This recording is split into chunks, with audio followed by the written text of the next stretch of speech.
Okay, I'm not George Lucas, so I'm really not being too complex in this video. But I know that you're interested. I know this will be helpful, so I'll do my best technically in teaching this math to make it as clear as I can. So we're going to look at chapters 5 and 6. Chapter 5 is about discounted cash flow. Chapter 4 dealing with the simplest version, and that is money in, money out. Pretty easy calculation to make. Now we get to the real life where we have, in a business is making an investment, I'll have a large capital expense right now, and then there may be additional expenses the following year. Maybe they bought a big piece of equipment. Now they've got training expense after the equipment has arrived and been installed, and so that's additional, but maybe not as big as the capital expense for the big piece of equipment. And there might be raw materials or maybe some other expenses that are involved. And then finally in the second period or maybe the third period is when cash flow from sale of this product or service is actually starting to come through, and then it comes unevenly. It's not the same every year like it was in chapter 4 where every year is the same amount. So these are uneven cash flows, and we have to discount them all again using the accrual method as though they were hypothetically all happening simultaneously. This requires some good estimates of how the new project is going to get up to speed, and there's of course some formulas that we're going to be using. The first thing we're going to be looking at here in discounted cash flows is something called an annuity. An annuity is a type of financial instrument or a contract in which there is either money paid in on a consistent basis. It's on particular dates, money is paid in, or it's money paid out, which is more common. So sometimes, like in a fixed annuity, you park a big sum of money, like $50,000, and then the insurance company, if that's who is the provider of the annuity, then promises that over the period of time you've selected, 10 years, 15 years, or possibly even as long as you live, they will give you X number of dollars per month or per year until they have satisfied the contract. And so we have all of the same elements that we were talking about before.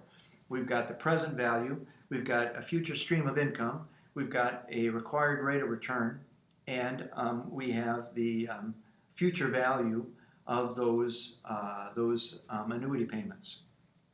So here, quiz question 6. 6 and 7 are dealing with chapter 5.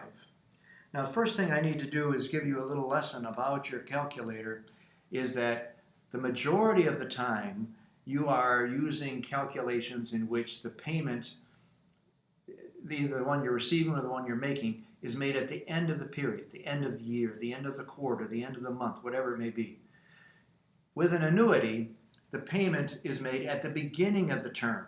So we need to tell the calculator that, because that makes a difference as far as, especially at the longer the time frame, the more it makes a difference whether you're receiving at the beginning or at the end. So we need to tell the calculator that we're doing the end of term and not beginning of term. Probably when you set this up, it went to the default, which is beginning of terms, and you'll see in the screen at the very top, in very small print, here in the upper right corner, it'll say BGN. BGN means beginning of period. But instead, in this case, we're going to go to we wanted to calculate it as though it's the end of the term. If you do not make this change, you will not get the right answer. But it's very simple to do it. Follow my instructions, and we'll tell the calculator that we're doing this end of term. And the way you do that is you'll notice that on the case, right above the payment button, PMT, on the case it says BGN. That is referring to beginning of term. Now, if it already says BGN, that's the default most of the time. But in this case, we're going to change it. So you press second, the yellow button, then you press BGN, or payment in this They're the same button. Now, the calculator will say, at the left part of it, it'll probably say BGN. We want to reset it to be end, END, end of term. So again, pressing the second button, the yellow button, and then right above on the top row, the second button from the left, it says set on the case. Press that. And now it says END.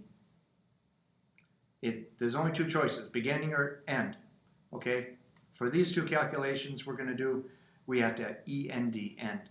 And so now, when you press END, or press set, second, set, it's end. And you'll notice, whereas before it said BGN in the upper right corner, when it is end of term, there is nothing here. It doesn't say END. It says it's blank. So we know that beginning of terms was taken away. Okay, zero it out, clear time value money, and let's look at our quiz question. It is, all right, chapter 5. This is quiz question 6, chapter 5, quiz question problem 4. An investment offers $7,000 per year for 15 years, with the first payment occurring 1 year from now. Again, end of term. See, that's what I'm talking about. If the required return is 9%, what's the value of the investment? What would be the value if the payments occurred for 40 years or for 75 years?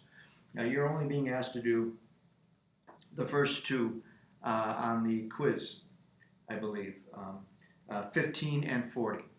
You can do those two, you can do all the rest too. So, let us look at the chapter review that is on page 149, chapter review and self-test problems. And in that, we see the same issue, and we'll just follow this example. So you're looking at an investment that will pay you $12,000 per year for the next 10 years. If you require 15% return, what is the most you would pay for this investment? Notice this is virtually the same